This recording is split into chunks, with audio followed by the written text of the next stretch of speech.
Mesdames et messieurs, bonjour, bienvenue dans cette nouvelle édition de 15h. Voici les principaux titres. Le président de la République, Ismaël Omar Guelleh, a visité aujourd'hui la foire internationale et commerciale de Djibouti sur l'esplanade du Palais du Peuple. Et le monde retient son souffle donc suite au projet de transfert d'ambassade de Donald Trump.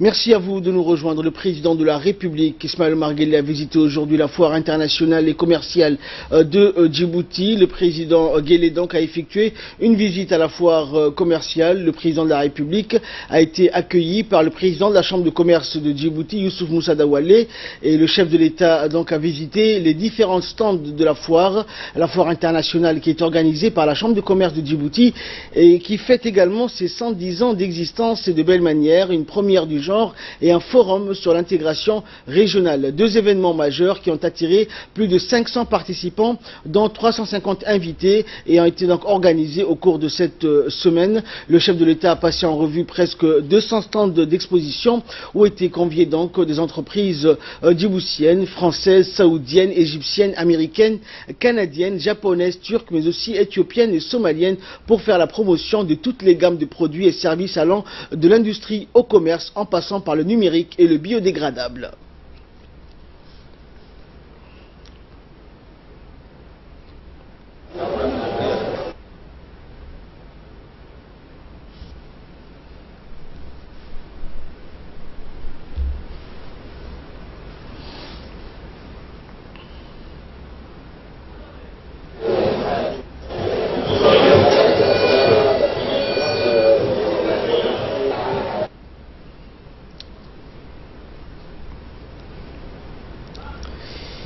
Et durant sa visite donc des différents stands, le chef de l'État donc a reçu les explications nécessaires concernant donc les différents produits qui ont été donc exposés durant cette foire, des produits nationaux comme régionaux et internationaux.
Et à l'issue de la visite du président de la République à la foire commerciale internationale de Djibouti, le président de la Chambre de commerce de Djibouti, Youssouf Moussa Dawalé, s'est dit dans une interview qu'il nous a accordé, très convaincu donc de la visite surprise donc du président de la République, qui s'est encore félicité de la visite du chef de l'État, qui marque donc le soutien du numéro 1 djiboutien et son encouragement envers donc les entreprises privées nationaux et d'augmenter donc leur production et de propager donc leur savoir-faire. Le président de la Chambre de commerce a annoncé qu'un nombre de 2500 personnes sont inscrites à la foire internationale suite à la demande croissante des opérateurs présents et le public. Donc la foire se déroulera jusqu'au vendredi prochain. Par ailleurs, le président de la Chambre a annoncé qu'un tombola sera organisé pour le dernier jour. Des divers cadeaux sont prévus. Également dans l'actualité, le monde retient son souffle aujourd'hui. Il appréhende l'annonce par le président américain Donald Trump de sa décision donc de transférer l'ambassade des États-Unis de Tel Aviv à Jérusalem. Cette annonce doit être faite donc ce soir. Une décision lourde de conséquences et déjà condamnée par nombre de leaders du monde arabo-musulman, mais également des pays européens ainsi que la Chine.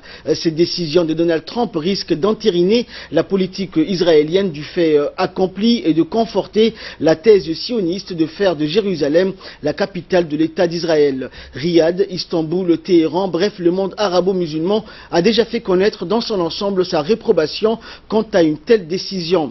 Les Palestiniens annoncent qu'ils suspendraient tout contact avec l'administration américaine, les États-Unis se posant jusque-là comme médiateurs pour le règlement du conflit israélo-palestinien, alors qu'au fond, il s'agit d'un conflit israélo-musulman plus qu'un conflit israélo-arabe. Cela touche à la foi et aux convictions religieuses des millions de musulmans à travers le monde. L'Union européenne a appelé le président Trump à revoir sa position et met en garde les États-Unis sur les conséquences du transfert annoncé de l'ambassade des États-Unis de Tel Aviv à Jérusalem. La Chine, quant à elle, s'est déclarée donc aujourd'hui inquiète du projet du président américain Donald Trump de reconnaître Jérusalem comme capitale d'Israël et a dit craindre une escalade dans la région. Nous sommes inquiets d'une possible escalade de tensions, a indiqué le porte-parole du ministère chinois des Affaires étrangères. L'autorité palestinienne fait savoir également que cette décision va mettre le feu aux poudres dans tout le Proche-Orient, un état des choses que seul le président américain va endosser la responsabilité, a souligné la Palestine. Donc pour toutes les capitales des pays arabes et du monde entier, il s'agit là de la ligne rouge à ne pas franchir. La décision du président Donald Trump sera connue ce soir vers 21h heure de Djibouti. La Chambre de commerce de Djibouti a organisé donc hier au Palais du Peuple une rencontre des opérateurs du tourisme de la République de Djibouti et de la République fédérale et démocratique d'Éthiopie. Le but de cet atelier était de mettre en place une rencontre business to business et de faciliter l'intégration des deux pays dans le secteur du tourisme, un secteur stratégique pour les deux pays. Cela permettra d'engendrer des opportunités d'emploi des deux côtés. C'est la raison pour laquelle la Chambre de commerce de Djibouti a organisé cette rencontre des opérateurs du tourisme de Djibouti et d'Éthiopie en partenariat avec l'Office national du tourisme de Djibouti. Djibouti est l'une des destinations touristiques de premier plan dans la région, des sables blancs de nos côtes aux cheminées du lac Abé, des eaux turquoises de Moucha en passant au fond coloré de Rassiane. Djibouti en a donc à revendre. La plupart de nos sites n'ont rien à envier à ceux des destinations vedettes de l'océan Indien. Le tourisme peut contribuer à changer la vie des communautés et pour le bien-être du tourisme, il est primordial de protéger l'écosystème, l'environnement et nos sites touristiques.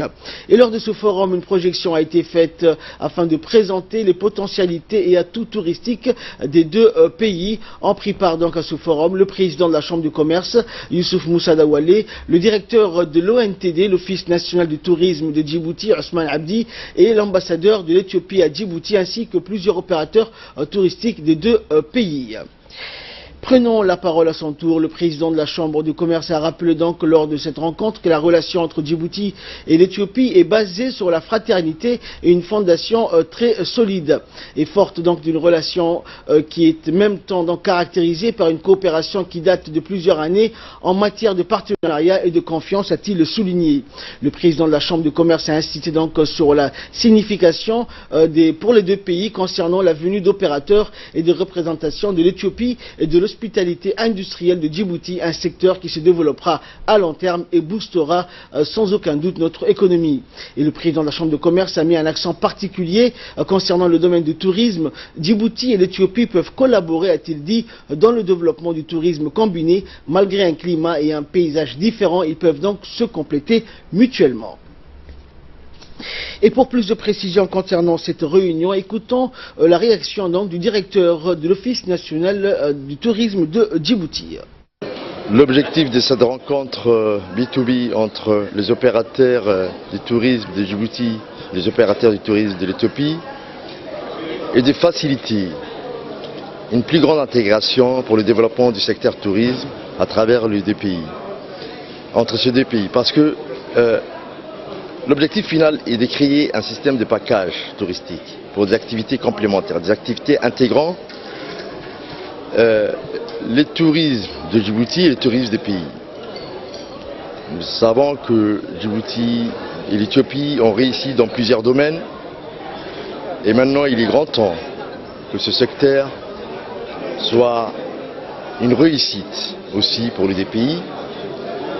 Notre objectif n'est pas de créer une compétition entre les acteurs, mais de renforcer justement la relation de travail, le partenariat de travail, afin d'attirer plus de touristes dans notre région. Notre région, ces dernières années, a eu beaucoup d'arrivées de touristes, que ce soit en Éthiopie, que ce soit au Kenya, que ce soit à Djibouti. Et nous souhaiterions profiter de cette conjoncture afin d'augmenter encore plus l'arrivée de touristes à Djibouti et l'Éthiopie. Également dans l'actualité, la 5e conférence régionale de l'association internationale des procureurs et des pays francophones s'est clôturée au Palais du Peuple sous le haut patronage du ministre de la Justice, Moumine Ahmed Cher, après 2 jours d'intenses travaux.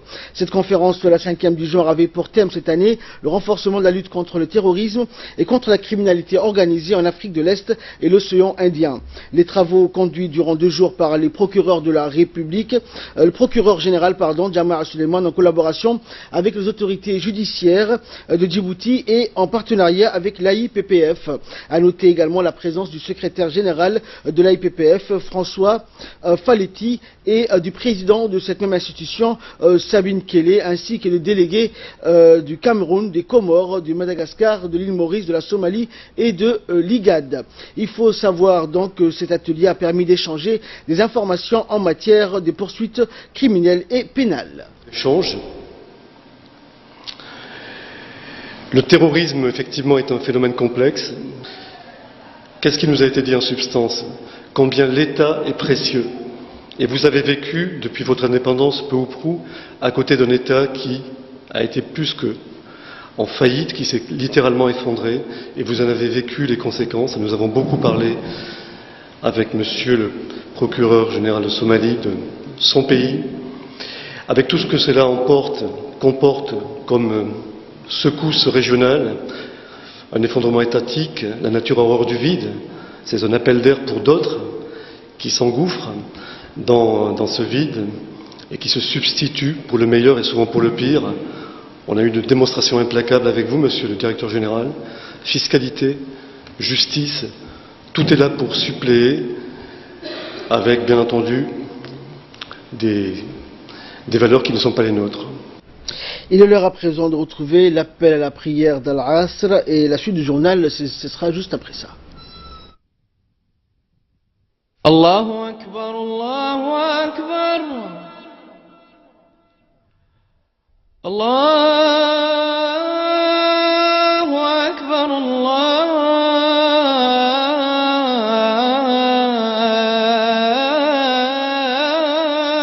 Akbar. أشهد أن لا إله إلا الله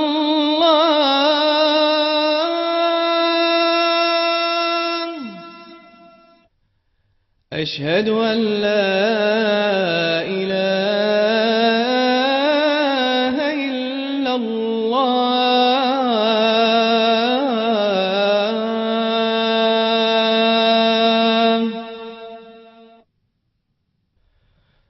أشهد أن محمدًا رسول الله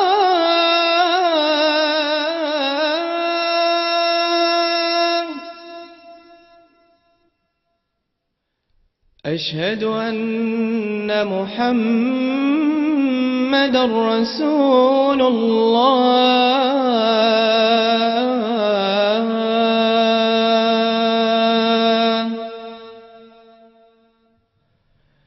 حي على الصلاة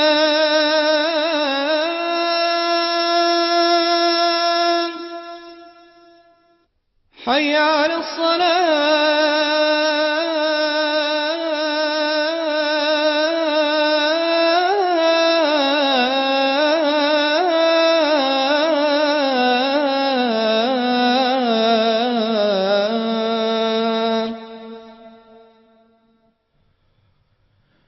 حي على الفلاح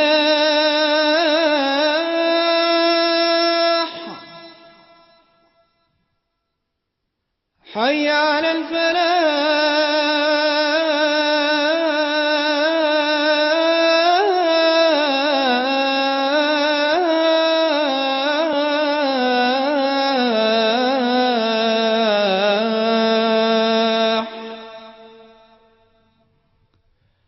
الله أكبر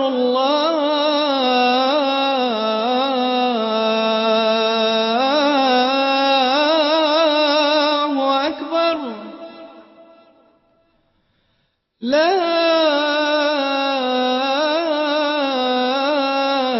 إله إلا الله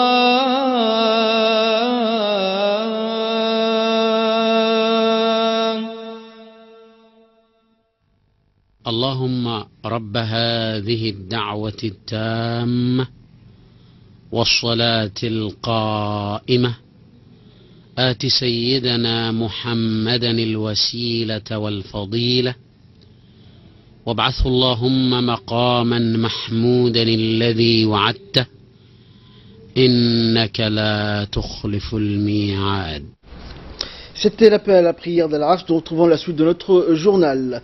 Et dans son discours donc de clôture de la 5e conférence réunissant les procureurs et poursuivants ainsi que les autorités de justice des pays francophones de la région et de l'océan Indien, le ministre de la Justice, Momin Ahmed Cheikh, a rappelé que cette conférence n'a pas seulement été un atelier de renforcement des capacités, mais un signal fort envoyé aux terroristes de tous bords. Nous l'écoutons. La République de Djibouti et le ministère de la Justice sont honorés d'avoir accueilli la 5e conférence de l'Association internationale des procureurs et poursuivants francophones. Cette année, sous le thème de la lutte contre le terrorisme et la criminalité organisée dans les pays de l'Afrique de l'Est et de l'océan Indien. Un événement organisé, je dois le reconnaître, avec beaucoup de sérieux et de professionnalisme, et je félicite l'ensemble des personnes qui ont participé de près ou de loin à cette réussite. Le renforcement des capacités et de manière générale la formation sont la priorité numéro 1 du département de la justice. Sans un personnel judiciaire formé, sans des OPJ bien formés, il sera difficile, voire impossible, de lutter efficacement contre le terrorisme et autres crimes transnationaux organisés. Avec l'Association internationale des procureurs et poursuivants francophones, ainsi qu'avec l'OIF, nous avons eu des partenaires solides qui seront, j'en suis convaincu, présents à nos côtés dans cette lutte contre le terrorisme et pour en venir à bout de ces gens qui veulent détruire nos civilisations, qui veulent détruire un pilier de l'humanité qu'est la paix. Avant de clore mes propos, je vous prie de bien vouloir, Monsieur le Président de l'AIPPF, de considérer notre engagement dans cette noble organisation qu'est l'AIPPF. La mairie de Djibouti, en étroite collaboration avec la direction de l'Office national du tourisme de Djibouti et la direction de la culture, a organisé hier soir un spectacle culturel sur l'esplanade du district de Djibouti. Le spectacle, donc, le premier du genre, a vu la participation de la maire de Djibouti, Fatouma Awal Ousmane, et du directeur de l'Office national du tourisme de Djibouti, Ousmane Abdi, ainsi que l'ambassadeur de l'Éthiopie à Djibouti, et plusieurs, bien sûr, un public venu nombreux pour assister à ce spectacle animé par le groupe de théâtre national éthiopien, le groupe Al-Ghazali, ainsi qu'une jeune troupe donc culturelle qui ont présenté des danses folkloriques traditionnelles Somalie, Afar et Éthiopie. Ce spectacle culturel a attiré donc l'admiration du public qui a répondu à l'invitation et a assisté à ce spectacle qui reflète la diversité culturelle commune à Djibouti.